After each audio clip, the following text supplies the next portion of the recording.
dating apps are more beneficial for a certain caliber of men than they are for women. Women generally get benefit from dating apps, but there are certain, as we like to know, as we say on the show, the top 20% of men, it's beneficial for them. As women, do you think that when you were on the dating app, do you think that you were looking for the same type of man that every other woman were looking for? I don't know. I don't know what they're looking for. Do you know what I mean? I just look I see what I like. It's not really, it is what it is. Everyone's got different tastes, you know? What does your ideal man look like? Like height, financial situation? It changed. I don't know. I haven't really got a type, if I'm honest. Like, it is, I don't know. I wouldn't say a certain height. What's the minimum height that you date? My height, probably. I'm 5'5", so my height. So you date a guy 5'5". How tall? How many? Okay, last 2-3 exes. How tall were they? They were like 5'8", 5'9". Okay, so they were both 5'8", 5'9". Yeah, about that. My first boyfriend was taller, but the last two, yeah, they haven't been that much taller than me. No, like a couple of inches. Okay, but so it sounds like they're similar height. Right. Yeah, but that's what I'm saying. That I have been with taller blokes, like dated taller. What about race? Same race?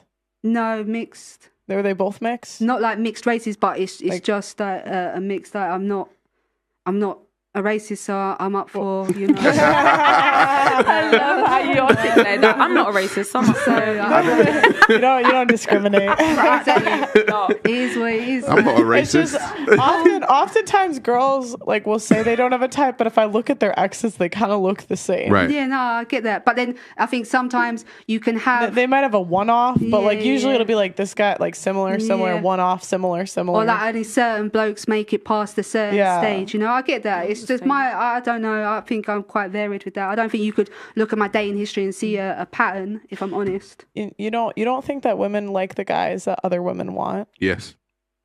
Like, you don't think we kind of go for the same guy? Like if we have 10 guys walk into a room, we'll find the same ones attractive. Like if Eddie walked into a room right now, do you think that most of the women in the room will be looking at Eddie as juxtaposed to a man that doesn't look like Eddie? Well, it depends what the other man looks like. I'm like, yeah, we just got a man that doesn't look like Eddie. You hear that hypergamy. No, I'm just saying, like, most of the time women want the guy that other women want, because women essentially like competition. The thing is, I think it's not even a conscious thing. Sometimes it is, but I think sometimes it's a subconscious thing. I think if we were to bring like 3 other women into this room right now, right, they would be sizing the ladies up in this room, right?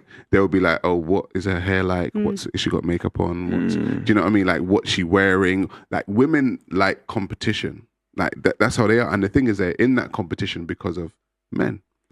Because they're generally looking for the same guy. Yeah. I think Rollo Tomasi calls it competition anxiety. Right. So in that situation, women will come into the room and it's like, it's a game of like, who's going to be the lioness in the room type thing. Right.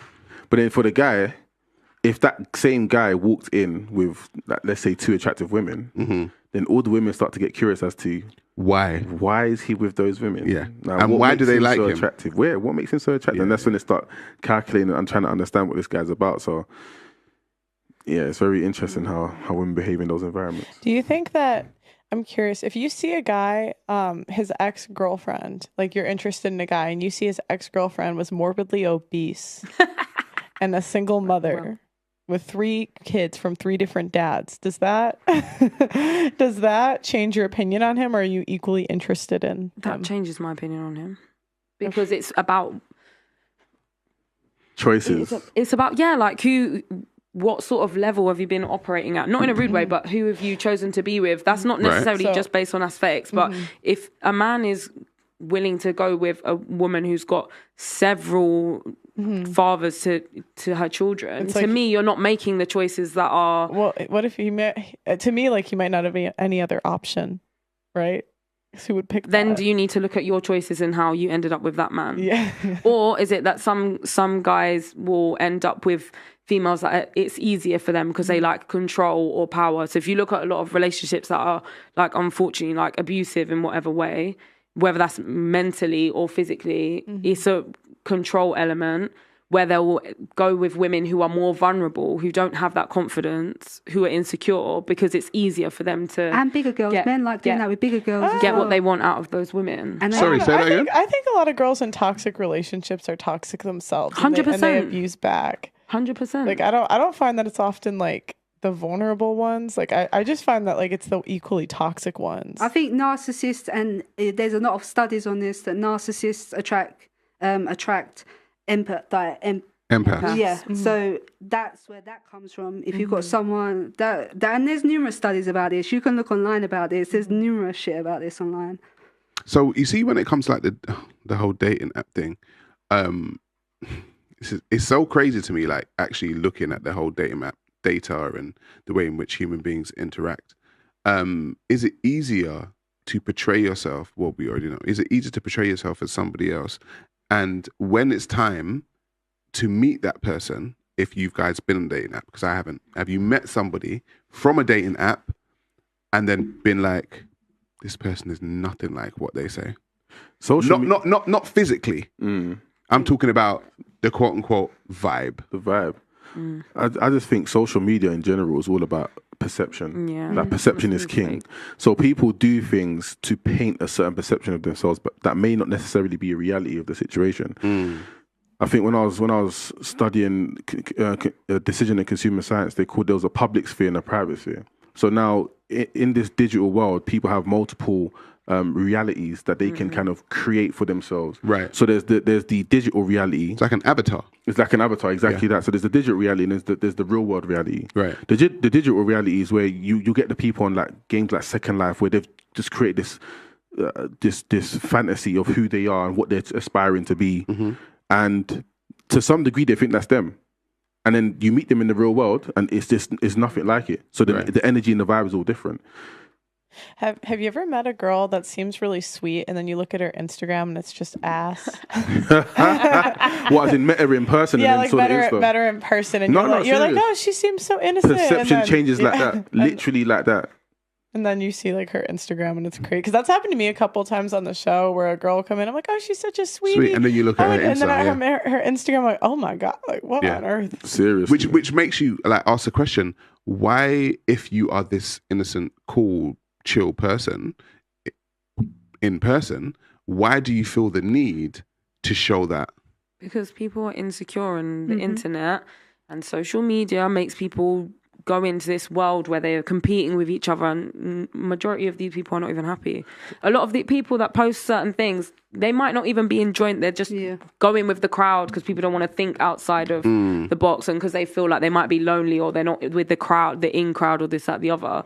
They're just following suit of things that other people are doing. I think with women have this, like, from a biological standpoint, this like kind of group mentality. So when they see other women doing certain things and getting success off it, then they feel like, you know, you need to emulate that to be in this group, and not hence the BBL culture. Hence the BBL culture, makeup, blowing up your lips, etc., etc.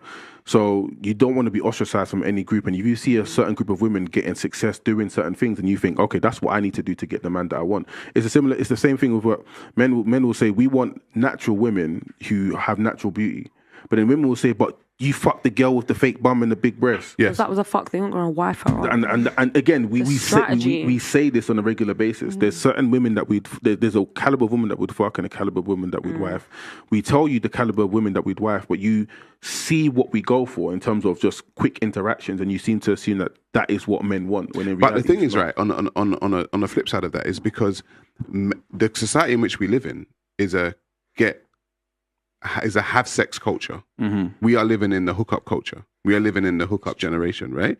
And so the reason why women are getting confused by that is because everybody's hooking up with each other, and they're seeing the people that are getting the attention for the hookups. Women are thinking, I need to do that, right? But generally, human beings are not looking for anything long term. I think women are looking through beer goggles, because it's like beer goggles.